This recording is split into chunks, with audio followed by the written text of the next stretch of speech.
प्रश्नावली 4.3 में first question बोल रहा है कि निम्न समीकरण के मूल्यों के अस्तित्व की जांच करना है और उन्हें पूर्ण वर्ग बनाने की विधि से हल करना है। तो अस्तित्व की जांच करने के लिए आपको बताए थे क्या निकालना है, इसका डी को निकालना है। समझ गए? मूल्यों की प्रकृति को चेक करना है, डी को निकालना है। यदि बी स्क्वायर माइनस 4 इसमें मान रखिए, जो मान आएगा यदि वो 0 से बड़ा आता है तब उसका मूल निकल सकता है और इसी स्थिति में मूल निकालेंगे। वास्तविक होंगे, यही दो स्थितियों में वास्तविक कहे जाएंगे। समझ गए? तो वास्तविक और दो अलग अलग मूल प्राप्त होते हैं। डी यदि 0 के बराबर आता है तब उसके दो बराबर मूल प्राप्त होते हैं, समान मूल। अब डी छोटा आएगा, यदि 0 से माइनस में आ जाएगा इसका मान, तब हम इसका मूल नहीं निकालेंगे और लिख देंगे इसके मूल वास्तविक नहीं होते हैं। और फॉर्मूला होता था यदि डी बड़ा है या 0 से बराबर है तो उसका मूल निकलते थे -b plus minus root under D बटा 2a। तो इसी फार्मूला से दो मूल ज्ञात होते थे। एक बार इसी फार्मूला को प्लस में लिखना है अलग और इसी फार्मूला को एक बार माइनस में मान रख देना है। डी का मान ऑलरेडी यदि आप ऊपर निकाल चुके होते हैं तो यहाँ पर बी स्क्वायर माइनस 4 इसी बार बार लिखने की ज़रूरत नहीं है, क्योंकि डी तो ऊपर जो निकाले हैं डी, इसी के मान को यहाँ रूट अंडर डी की जगह पर रख दीजिए। ठीक है, यदि फॉर्मूला यही है ये भी, लेकिन आपको इतना ये जो बी स्क्वायर है या तो आप पहले ही निकाल चुके हैं ऊपर, इसलिए हमने केवल -b plus minus D divide by 2a के जगह पे रखना है। तो इसी को एक बार प्लस में और एक बार माइनस में रख के दो मूल निकालना जाता है। तो फर्स्ट क्वेश्चन में देखिए, तो ये मैंने एक क्वेश्चन बना दिया है, इसको चेक करना है मूल, और उसके बाद यदि डी बड़ा है या बराबर है तो निकालेंगे। ये थर्ड क्वेश्चन बनाते हैं। 4x square plus 4 root 3x plus 3 लिखेंगे। यहाँ a बराबर 4, b बराबर 4 रूट 3 और c बराबर 3, इसलिए d बराबर b square minus 4ac। b का मान हो जाएगा 4 रूट 3 माइनस 4, a की जगह पे 4, c की जगह पे 3, तो हो जाएगा 4 का स्क्वायर 16 और 16 3 48 माइनस 4 16, 16 3 48। यहाँ डी कितना आ जा रहा है? 0। जब 0 आ रहा है इसलिए इस समीकरण के मूल वास्तविक और समान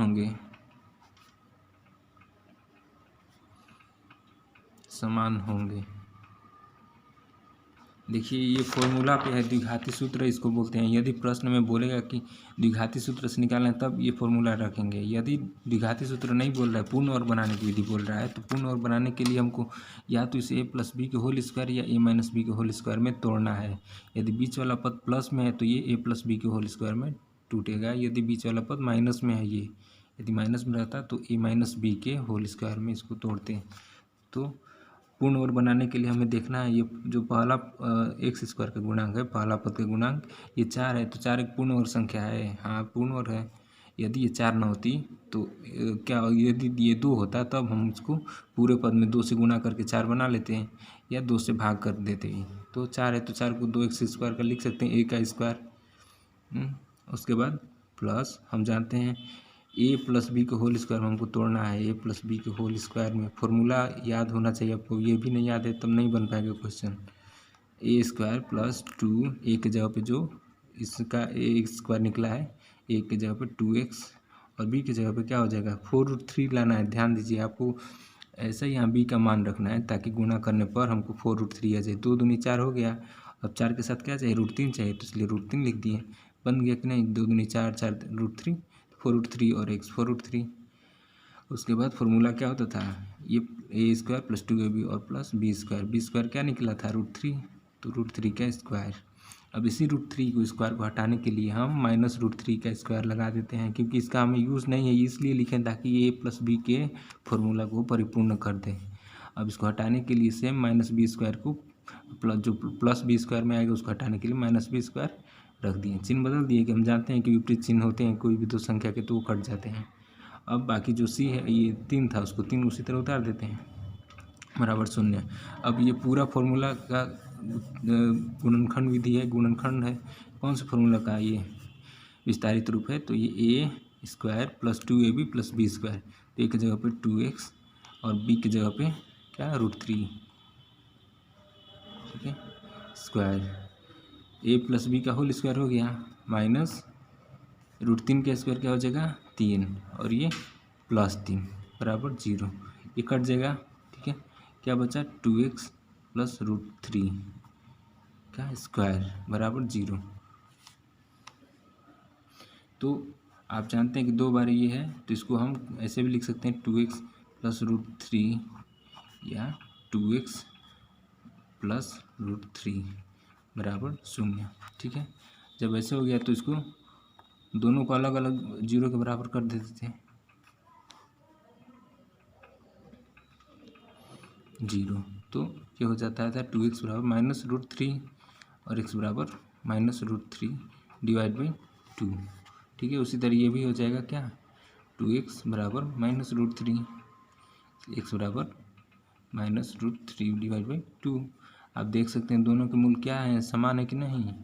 इसीलिए हम बोलते हैं पहले ही इतना निकालने से पहले ये d बता देता है कि हाँ ये जो मूल निकलने वाला है ये बराबर होगा, दोनों मूल वास्तविक और समान होंगे। यही d बता देता है पहले ही मूल की प्रकृति। इसीलिए बोलते हैं पहले d को निकाल के जांच कर लेना, उसके बाद मूल को आगे ज्ञात करना है।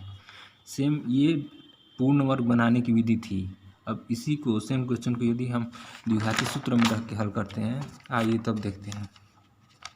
तो द्विघाती सूत्र के लिए क्या था question, 4x² plus 4√3x 4x² plus 4√3x plus 3 बराबर 0। तो d तो हम मान ज्ञात कर लिए थे, d कितना आया था 0। ठीक है, इसलिए मूल वास्तविक और समान होंगे, यही चीज़ इसमें भी लिखना है। इसके बाद आगे जब बढ़ाएंगे तब यहाँ पूर्ण वर्ग लगा के यहाँ द्विघाती सूत्र लगाएंगे। ठीक है, द्विघाती सूत्र से मूल होंगे, क्या मूल होंगे -b plus minus √d divide by 2 ये लिखे थे। इसका मतलब हो गया एक बार -b एक बार प्लस में √d होगा बटा 2a और एक होगा formula -b minus √d divide by 2a। ये हम या तो इसमें मान रख के नीचे अंत में जाके इसको अलग अलग करते थे, या हम फॉर्मूला इस शुरू में ही अलग लिख के तभी हल कर सकते हैं। ठीक है, आप ऐसे भी हल कर सकते हैं, वैसे भी सही, लेकिन ये विधि भी अच्छा रहेगा, ऐसे ही हल करेंगे। यदि फॉर्मूला कोई 2 हिस्सों में अलग शुरू में ही बांट दें, उसके बाद इसमें मान रख के इसके 2 मूल ज्ञात करें, तो -b की जगह पे हो जाएगा -4√3 प्लस d का मान कितना आया था 0 आया था बटा में 2 a की जगह पे 4। उसी तरह -b की जगह पे 4√3 माइनस √d 0 आया था d का मान और 2a 2 × 4। तो √0 का मान कुछ नहीं, 0 0 हो जाता है, ये पद खत्म हो जाएगा तो बचेगा केवल 4√3 डिवाइड बाई 2 और 2 × 4 कितना हो जाएगा 4 दूनी 8 बराबर ये हो जाएगा। उसी तरह -4√3 डिवाइड बाई 4 दूनी 8। समझ गए। अब देखिए 4 से 8 को काट देंगे कॉमन, तो ये हो जाएगा 4 दूनी 8, बचेगा -√3 ऊपर -√3 बटा 2 ये हो जाएगा। उसी तरह क्या 4 से ये भी कट जाएगा 8 को, तो बचेगा -√3 बटा 2। आप देख सकते हैं दोनों में समान आया है मूल।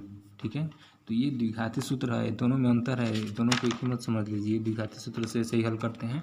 आप फॉर्मूला को शुरू में ही 2 हिस्सों में लिख दीजिए, एक बार प्लस में एक बार माइनस में, या अंत में भी आप 2 हिस्सों में बांट सकते थे, लेकिन यदि शुरू में ही आप फॉर्मूला को अलग अलग करके मान रख के 2 मूल ला दीजिए, इसी आधार पर आप लोग क्वेश्चन को बनाइएगा।